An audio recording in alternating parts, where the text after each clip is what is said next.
tụi nó có cho nên một sai thật thờ của Pilate chế chỉ mua tài số đại sống đông chùa tụi nó bé ta tỏ một đồ hậu tao kể một đồ hậu cá lơ để cho nên một sai lúc trả chia rẽ có thật thờ Pilate chế chỉ mua mua tài Giêsu đại sống đông chùa nếu như khó cho thì tía thì bé ta tỏ một nó chế bé một có sao tôi tỏ khó thờ cho nên một sai nữa.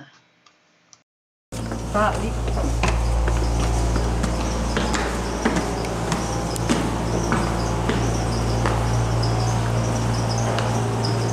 This is the system. Oh my gosh. Don't jump. So how many gallon? I don't know. Huge. For Pilate. For Pilate. For the Antonia Fortress. Oh, Antonio Portrait. Yes, Pilate and the others. Còn nó là lúc họ ở chung đây rồi. Yeah, right here. Ông nói là thế tôi xí nó là lúc chế nó. Antonio Portrait đó. Tất cả nó nhau thì là còn lúc rồi lúc chế là cha đi này là. Yeah.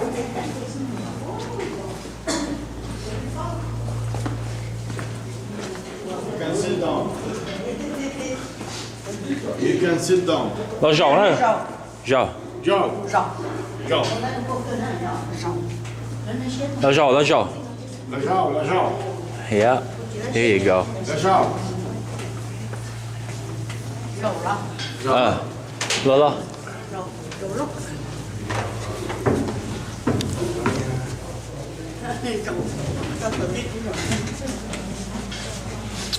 You want to see how low this is? I'll show you guys how low this is. Yesterday,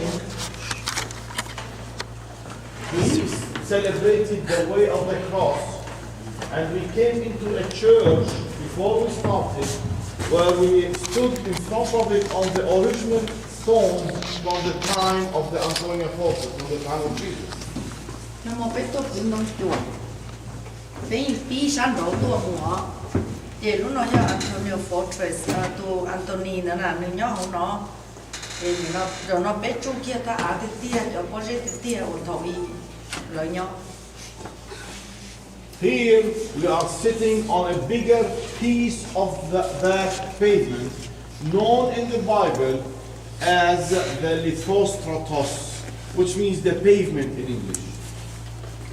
Bé nhớ kia trong đợt cho có gì nó tha trả nó cho thì tia và u ya ở là vào lúc trả chia rễ nè, lúc trả chia rễ.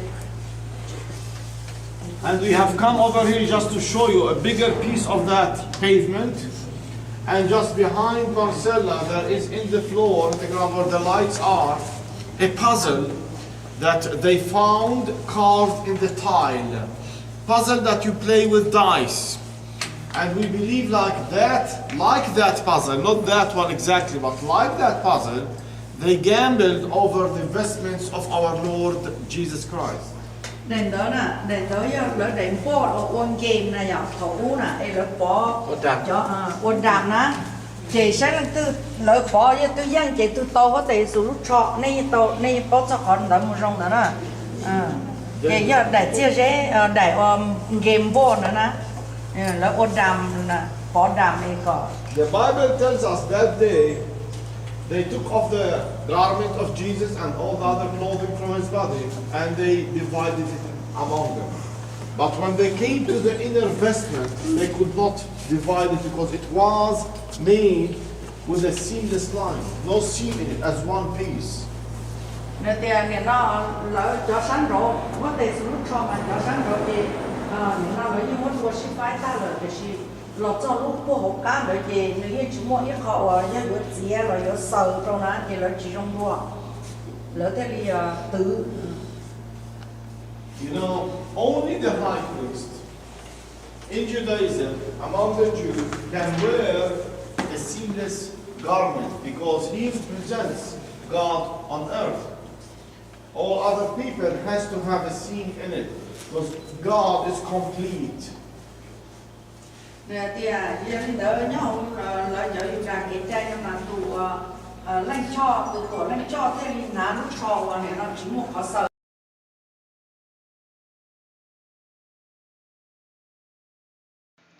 tao chỉ nó chỉ bên cạnh tai chỉ bây giờ một sái thật chờ của thầu u lớn chia tàu hóa tỷ sự tồn đông chùa nhớ tồn tờ cho nên thọ bé mù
They needed to have a water system to water. Lúc chế đến ít kia của nó từ ranh chia hàng ngày nào của những con sinh sinh địa phương trả nhau của nó mà nó không cần để lọt vào nó biết.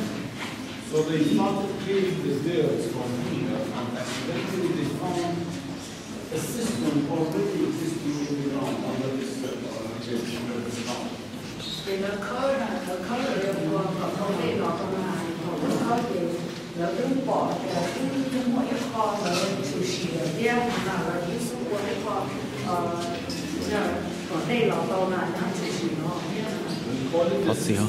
Của nó này có gì không? Có cả nó không? Có của nó nào của tay không? có cái lúc gọi sau đây là thì cái system là cái là của system of the cross. System giờ tôi có đánh được có tay sự tôiต้องจุดlà lúc họ đây nè. Because many crosses were found within them by Santa Helena. Giờ vì hai tiền nó to lên chia hàng đến nào Constantine nhà tua nó là lên chia tôn chuột tàu tù nhất tôn đó.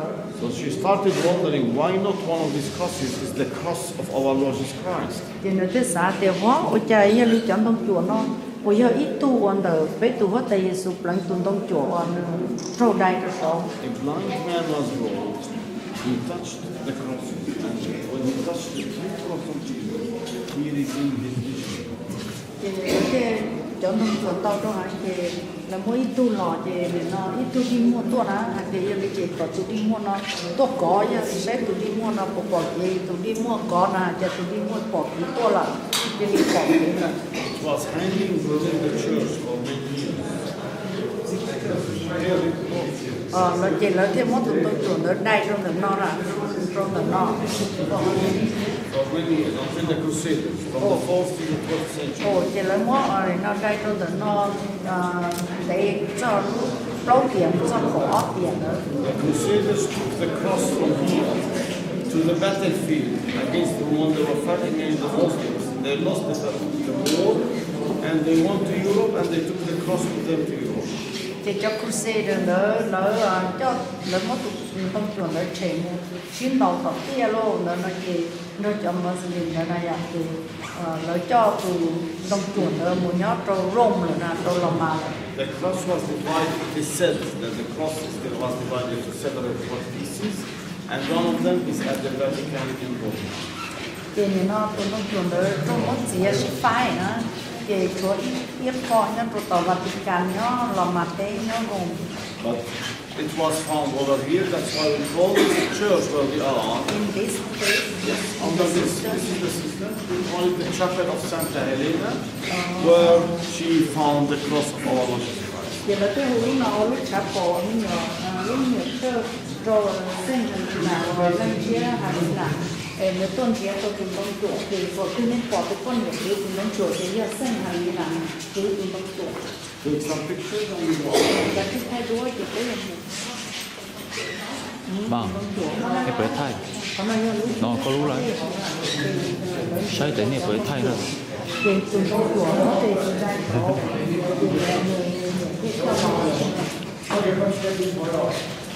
có phải thay mà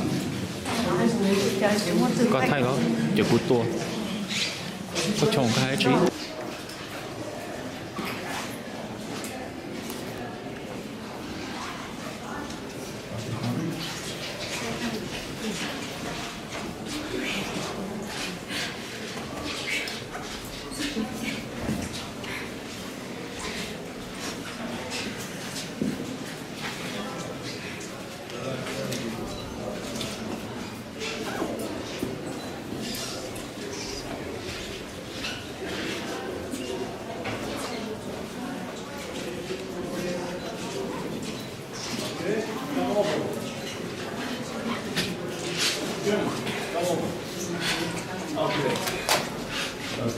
Listen to me.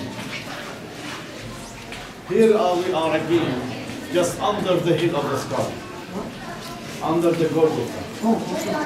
The Golgotha is above. We were there. You want to tell có them? nói nhớ lúc trong một cái tàu thì bé tiếng dây sổ của ta mà sẽ có nói là có sao không? Our Lord Jesus Christ died on the cross on the top. And when he died, several things has happened. Có nên nó có thể sự tôi nhớ sổ này nhở, còn tôi nói môn đâu giả chịu sự. One of them is the earthquake that split the rock. Thì tôi tôi nói thì lúc đấy tết thanh chị thì mình ngó cho có cái nữa tôi là có cái tôi. That whole split of the rock is visible in front of us all the way down to here. Thì tôi lúc có cái nữa tôi chỉ nên bỏ nữa. Nhớ được có sổ nên bé cái sai sổ họ thì tôi là con của họ nữa. Now, why do we call the mountain, the Golgotha, as the hill of the skull? Is it because it looks like a skull, or is there any other reason?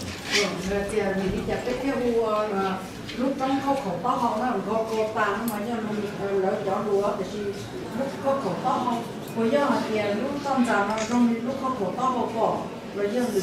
Some say because it looks, the whole rock looks like a human skull, but I can tell you that around Jerusalem we have few of them that looks like human skull as well.